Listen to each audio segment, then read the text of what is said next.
जितने भी तरह के हम सब्जेक्ट्स पढ़ते हैं सबका एक अपना स्कूल होता है।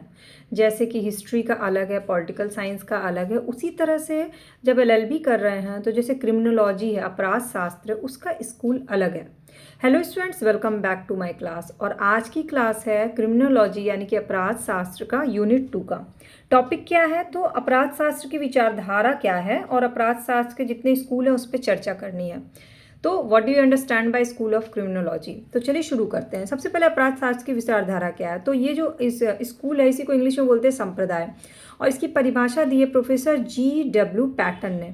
उन्होंने बताया कि यहाँ पे स्कूल या संप्रदाय का मतलब होता है व्यक्तियों का ऐसा निकाय जो निश्चित एवं निर्धारित सिद्धांत पे सहमत हो।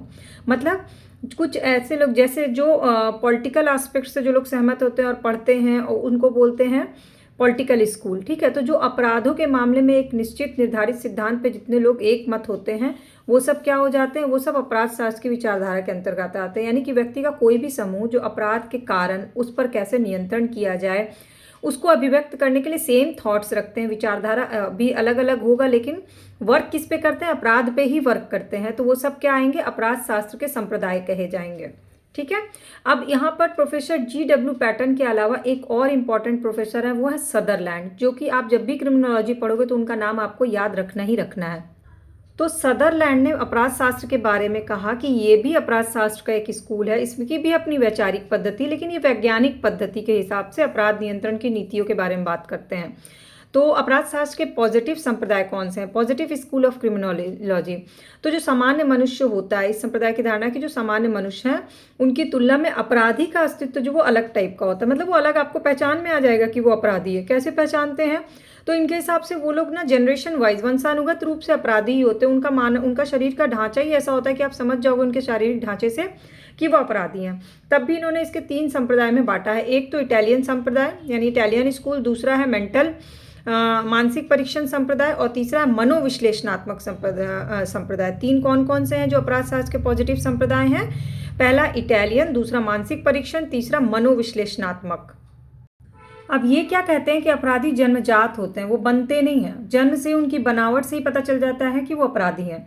वैसे टोटल 5 विशेषता होती है, जिनमें से अगर 3 कम से कम 3 भी मैच हो जाती है ना तो समझ जाओ कि वो अपराधी ही है या अपराधी ही बनेगा।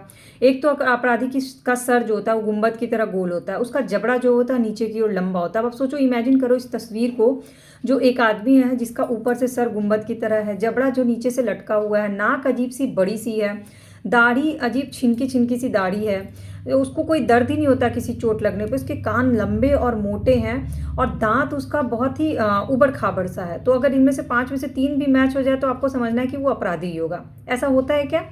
तो लोग ऐसे लोगों को इसी नज़र से देखते हैं। तो ये संप्रदाय जो है बेसिकली लुक पर अपराध को अपराधी मानता है।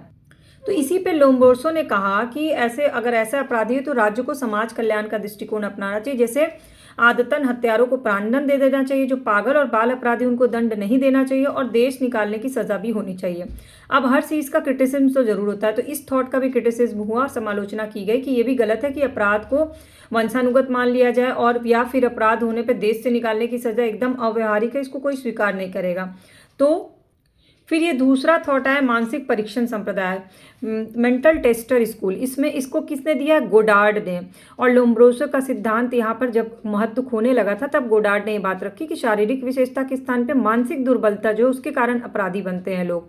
जैसे कि वो अपराध करते हैं, उस अपराध के पीछे का कारण होता है कि उनका दिमाग जो होता है वो कमज़ोर होता है और वो समझ ही नहीं पाते कि ये वाला क्राइम करने का क्या परिणाम मेरे साथ हो सकता है। तो ऐसे अपराधियों की नसबंदी करा दी जाए तो मानसिक रूप से अगली पीढ़ी ऐसी होगी ही नहीं। वो ये सॉल्यूशन बताते हैं।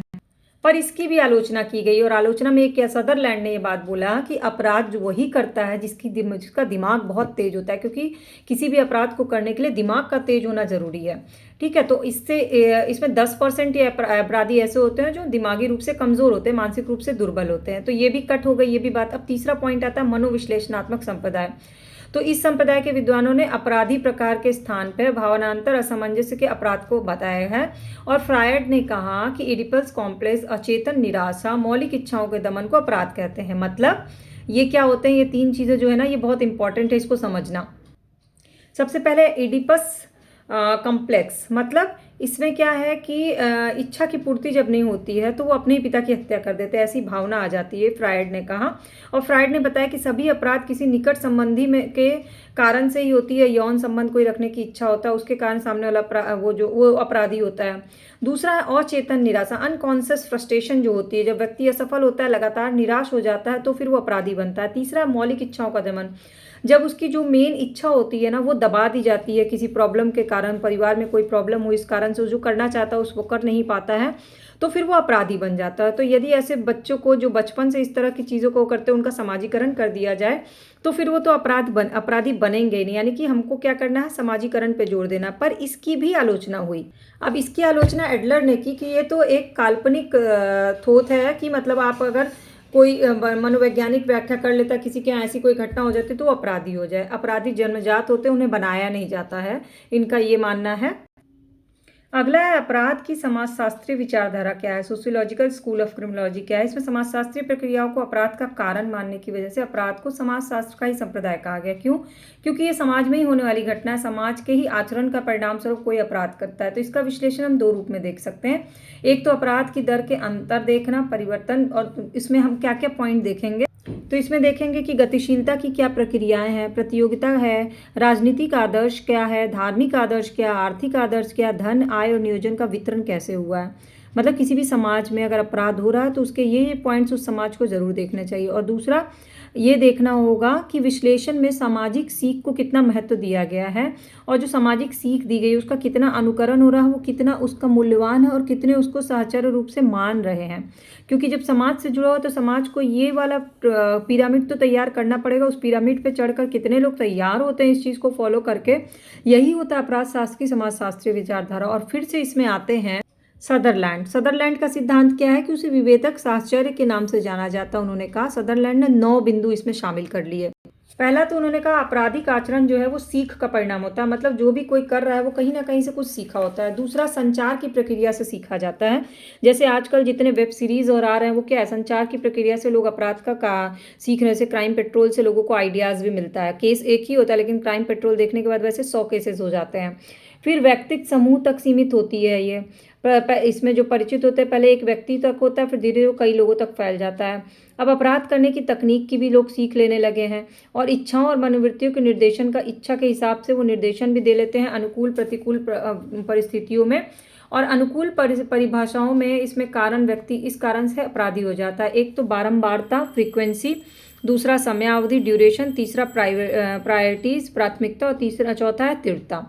तो आपराधिक आचरण की सीख में वही प्रक्रियाएं होती हैं जो आपराधिक आचरण की सीख में वर्तमान में रहती है। मतलब जो भी सीख रहा है वो अपनी इच्छा, अपनी मनोवृत्ति से सीख रहा है। ठीक है। अब डोनाल्ड आर ट्रेफ्ट का सिद्धांत क्या है। तो ये जो डोनाल्ड आर ट्रेफ्ट है वो सिंपल बात बताते हैं कि जो भी अपराध हो रहा है उस अपराध का कारण आप जिस समाज में रह रहे हैं, या तो समाज में है या उसकी संस्कृति में ही है, वहीं से लोग सीखते हैं।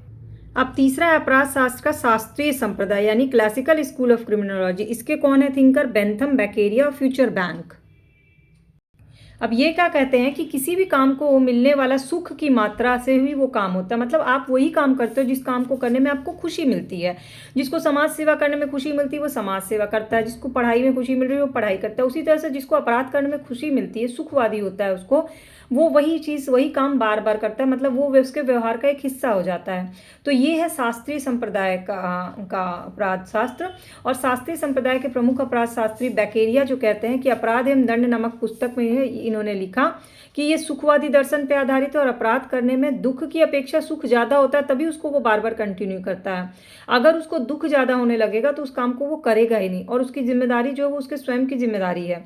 जो उसको वो ले रहा है वो स्वयं के उससे ले रहा है। अब इसको कैसे रोका जा सकता है, तो इसके सुधार के लिए प्राण दंड की समाप्ति करनी होगी, परीक्षणों पे शीघ्रता लानी होगी, दंड की निश्चितता होनी चाहिए, और दंड के रूप में कारावास का विस्तार और जेलों में सुधार होना चाहिए। इसके बाद है बेंथम भी यही मानते हैं कि सुखवादी दर्शन का प्रयोग विधि निर्माण प्रक्रिया करने पर बल देता है। उनके अनुसार कानून ऐसा होना चाहिए जो अधिकतम लोगों का कल्याण करे। जो लोग कानून का उल्लंघन करते हो उनका ऐसा तैसा कुछ किया जाए कि वो कानून विरोधी कार्य करे ही ना, अगली बार से कानून के प्रति उनका विश्वास जग जाए। ऐसे कार्य करने से फिर उनको धीरे धीरे ना अपराध करने में दुख होने लगेगा, ना कि सुख मिलेगा। ये बेंथम बोल। और फ्यूचर बैंक कहते हैं कि अपराध के बिना दंड का कोई मूल ही नहीं है।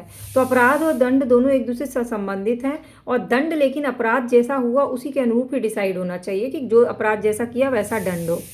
इसके बाद आता है ज्योग्राफिकल थ्योरी ऑफ स्कूल, भौगोलिक सिद्धांत का संप्रदाय। ये है फ्रांस के क्वेटलेट ने कहा। उनके हिसाब से अपराध कुछ भौगोलिक और सामाजिक क्षेत्रों के हिसाब से आते हैं, और जिस जगह के वो होते हैं उसी हिसाब से ठूसा भरा रहता है। जन्म स्थान पे, वहाँ की जलवायु के स्थान पे, वहाँ की प्राकृतिक शक्ति के स्थान पर। मतलब क्या है, अपराध के पीछे दो क्या होता है, भौगोलिक कारण या सिद्धांत होते हैं।